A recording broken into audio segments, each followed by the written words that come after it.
प्यारे बच्चों, हम एक पाठ पढ़ रहे थे लास्ट टाइम पे। पाठ था हमारा बल तथा गति के नियम। ये हम कक्षा 9 की बात कर रहे हैं, बल एवं गति के नियम। इस पाठ से संबंधित कुछ बातें हम पहले से पढ़ चुके हैं, जैसे कि संतुलित और असंतुलित बल क्या होते हैं।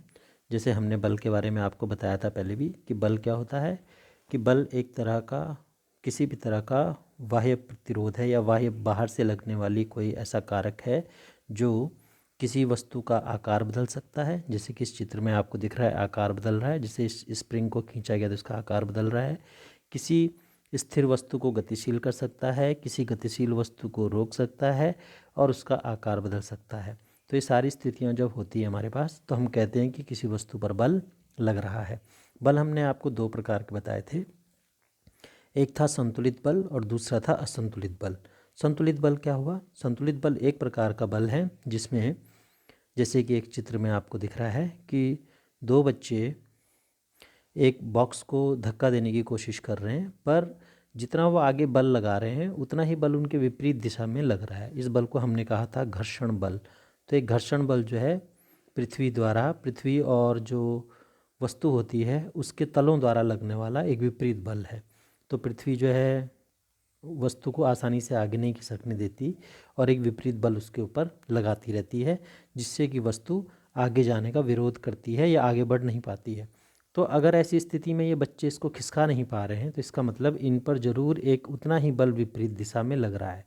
इस बल को कहा जाएगा घर्षण बल। तो घर्षण बल क्या होता है? घर्षण बल किसी वस्तु पर लगने वाला एक विपरीत बल है जो उसकी गति का विरोध करता है। तो यहाँ पर आपको दिख रहा है कि ये बच्चे इस बॉक्स को खिसका नहीं पा रहे हैं, क्योंकि जितना बल ये आगे लगाने की ओर कोशिश कर रहे हैं उतना ही बल इनको विपरीत दिशा में लग रहा है। इस प्रकार लगे बल युग्मों को हम कहते हैं संतुलित बल। इस प्रकार लगे बलों को हम कहते हैं संतुलित बल, जो मात्रा में बराबर हो परंतु जिनकी दिशा विपरीत हो। और असंतुलित बल क्या हो गए? इसका उदाहरण हमें यहाँ पर देखने को मिलता है कि यहाँ पर तीसरे उदाहरण में हमने देखा कि ये बच्चे जो हैं इस बॉक्स को आसानी से आगे खिसका पा रहे हैं और ये जो है इसके विपरीत दिशा में लगने वाला बल कम हो गया है, जबकि आगे की दिशा में लगने वाला बल ज़्यादा हो गया। तो इनके बीच का अंतर जो है वो ज़्यादा होने की वजह से ये बच्चे जो हैं इस बॉक्स को आगे खिसका पा रहे हैं। इसका मतलब इन्होंने इतना बल आरोपित कर दिया है कि जिसकी मात्रा घर्षण बल से ज़्यादा है। फलस्वरूप ये बच्चे इसको आगे खिसका पा रहे हैं। इस प्रकार बने बलों को हम कहते हैं असंतुलित बल। तो बच्चों, प्रकृति में जो भी हम कार्य करते हैं वो सब असंतुलित बलों के कारण ही होते हैं। जैसे कि आपने रस्सा कस्सी का खेल देखा होगा, उसमें दोनों पार्टियां जो होती हैं, जो खेल रही होती है, दोनों टीमें, वो तब तक नहीं हारती हैं जब तक कि वो संतुलित बल लगा रही होती हैं। जैसे एक टीम का असंतुलित बल जो है ज़्यादा हो जाता है, एक टीम द्वारा लगाया गया बल ज़्यादा हो जाता है, उस प्रकार से ही जो टीम होती है वो जीत जाती है, क्योंकि उसके द्वारा लगाया गया बल दूसरे टीम के द्वारा लगाए गए बल से अधिक हो जाता है। तो हम जो भी कार्य करते हैं, किसी भी कार्य को, किसी वस्तु को गतिशील बनाए रखने के लिए असंतुलित बल की आवश्यकता होती है। किसी वस्तु को सतत गतिशील बनाए रखने के लिए एक असंतुलित बल की आवश्यकता होती है। तो अगर हमें जो है सतत मीन्स अगर किसी वस्तु को हम चलाना चाह रहे हैं तो उसमें जो है हमें असंतुलित बल लगाना जरूरी है। अगर किसी वस्तु पर असंतुलित बल लगाया जाता है तो उसके वेग में परिवर्तन हो सकता है या उसकी दिशा में परिवर्तन होता है। इस प्रकार किसी वस्तु को त्वरित करने के लिए एक असंतुलित बल की आवश्यकता होती है और उसकी गति की दिशा में तब तक परिवर्तन होता रहेगा जब तक उस पर संतुलित बल कार्य करता रहेगा।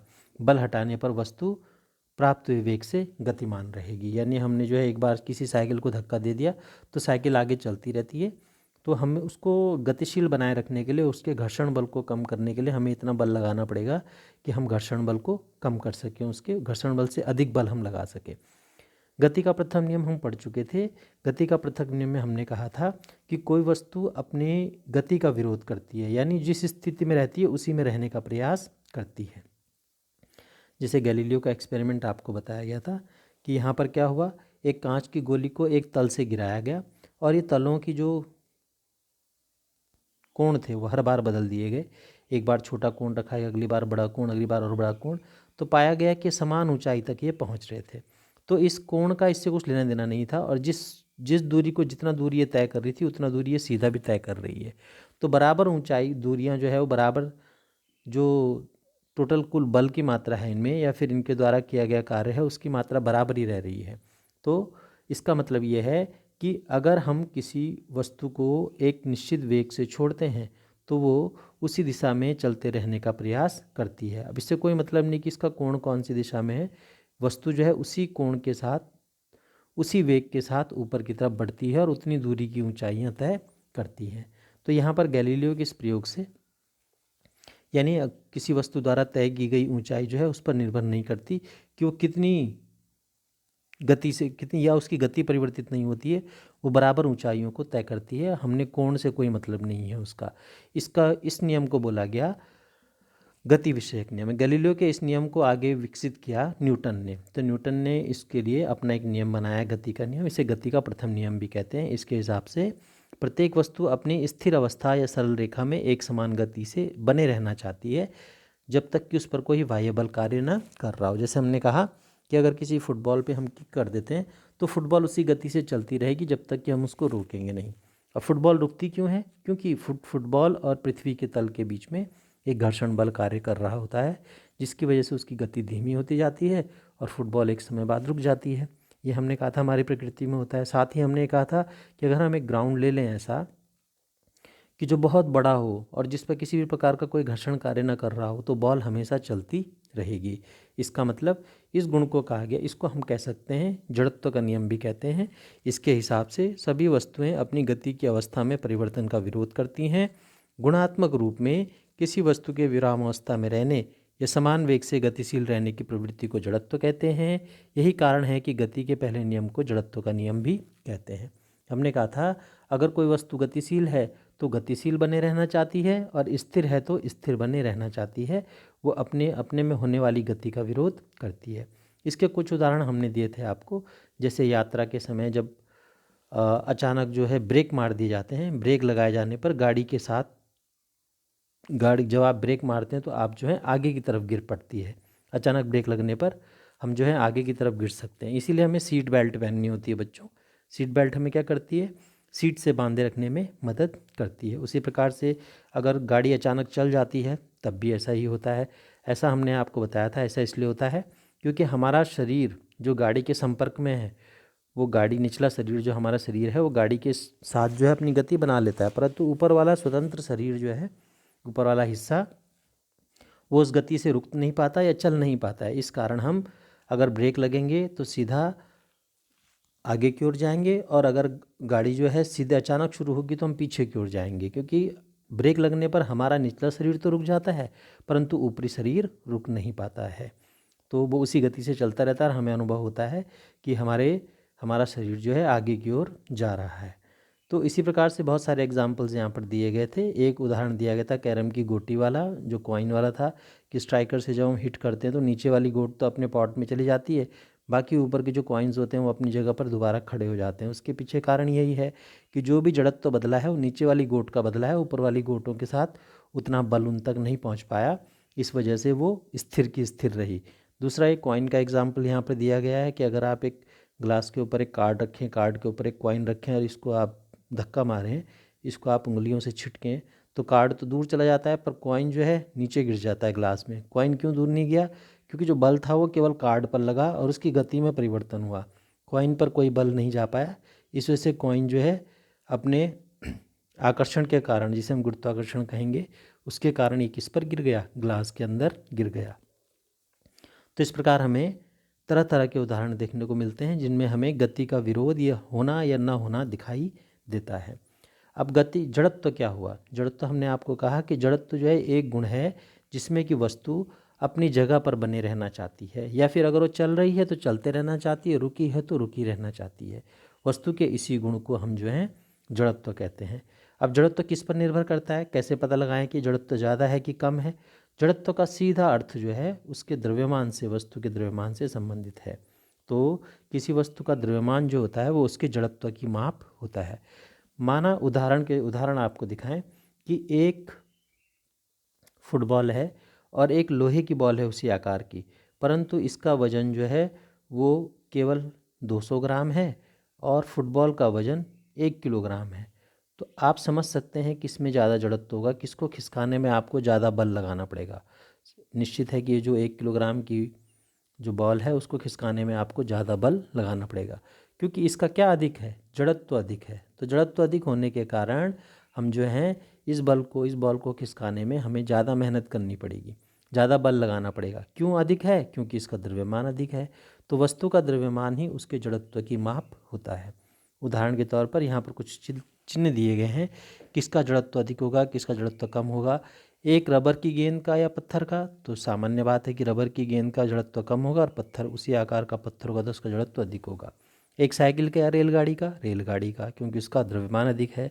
5 रुपये का सिक्का या 1 रुपये का सिक्का, 5 रुपये के सिक्के का, क्योंकि हमें जो है 5 रुपये का सिक्का अधिक भारी होता है, उसका द्रव्यमान अधिक होता है, इसलिए उसका जड़त्व अधिक होगा। इस तरह के प्रश्नों के उत्तर आप दे सकते हैं जड़त्व को समझने के बाद। अब आता है गति का द्वितीय नियम। गति का द्वितीय नियम क्या कहता है? गति का द्वितीय नियम ये कहता है कि अगर हम किसी वस्तु के संवेग में परिवर्तन कर दें, यानी उसका वेग परिवर्तन कर दें हम, ठीक, तो उसमें क्या होगा? यदि किसी वस्तु के संवेग में परिवर्तन की दर उस पर लगने वाले असंतुलित बल की दिशा के बल के समानुपातिक होती है। द्वितीय नियम यह बताता है। इसका मतलब ये हो गया कि अगर किसी वस्तु का वेग परिवर्तन हो रहा है तो संवेग क्या होता है? द्रव्यमान और वेग के गुणनफल को संवेग कहते हैं। तो जो भी परिवर्तन होगा उसके संवेग में, वो उधर ही होगा जिधर उस पर बल लग रहा होगा। बल की दिशा में ही संवेग परिवर्तन हो सकता है, ये कहने का मतलब है इनका।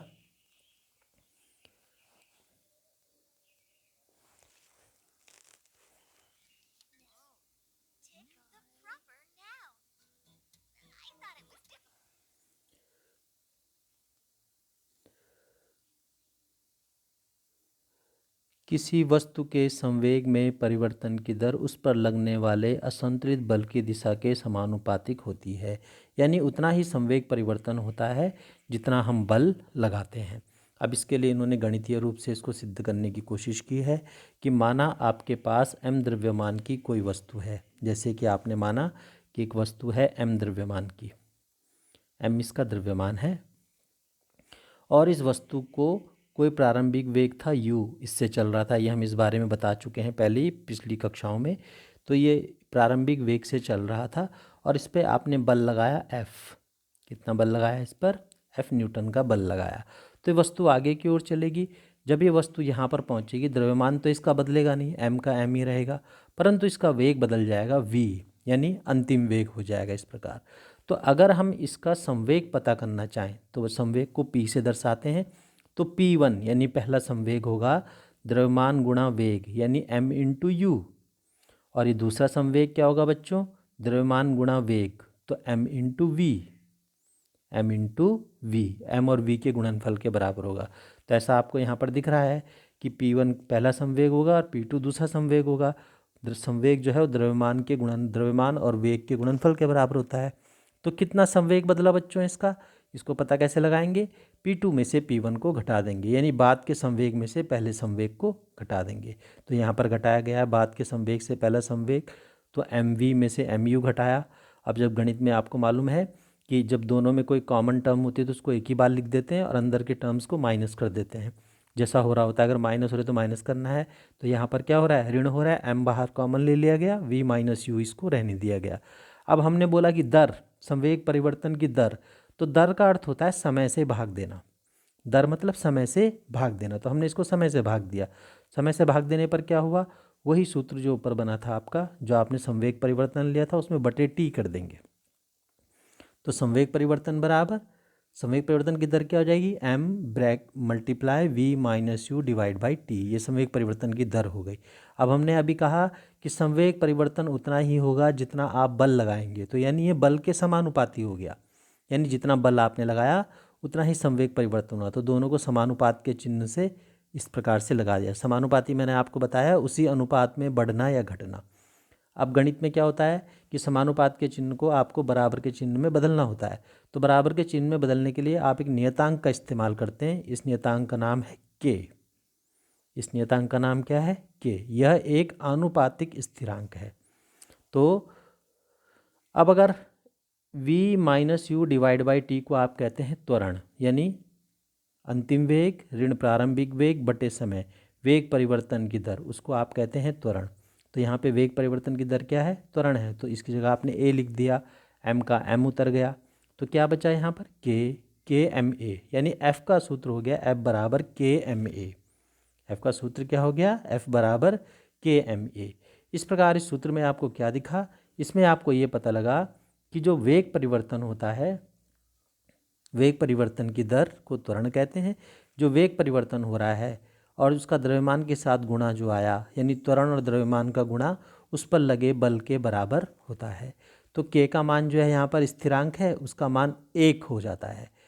हम बल का मात्रक इस प्रकार लेते हैं कि के का मान जो है 1 हो जाए।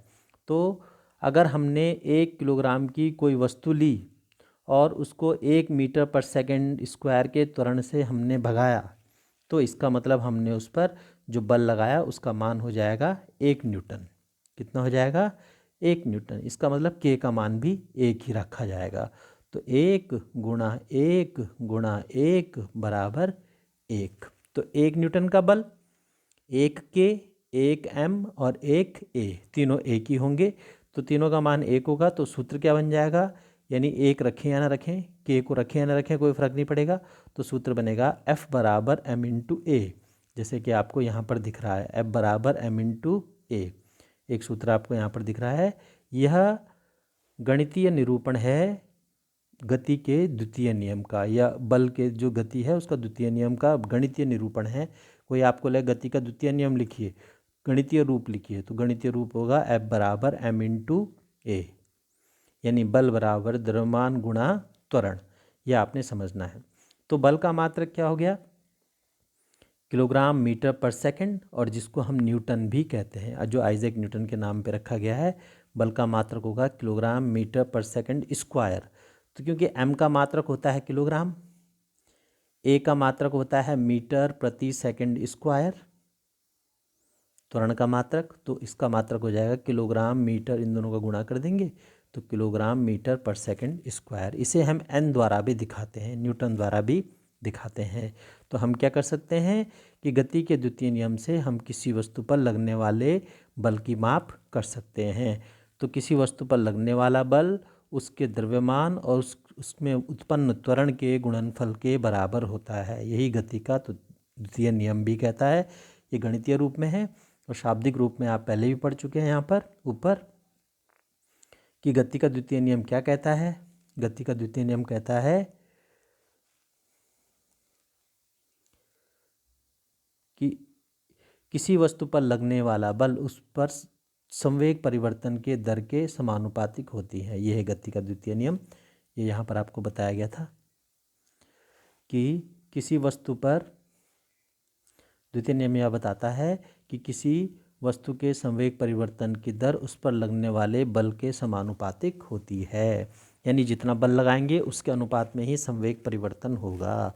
और दूसरा रूप ये भी कह सकते हैं गणितीय रूप, एफ बराबर एम इंटू ए, जिसका अर्थ ये है कि बल की माप की गणना हम कैसे कर सकते हैं? बल को हम द्रव्यमान और त्वरण के गुणन को भी प्राप्त कर सकते हैं, गुणा करके भी प्राप्त कर सकते हैं। तो आज के लिए इतना ही।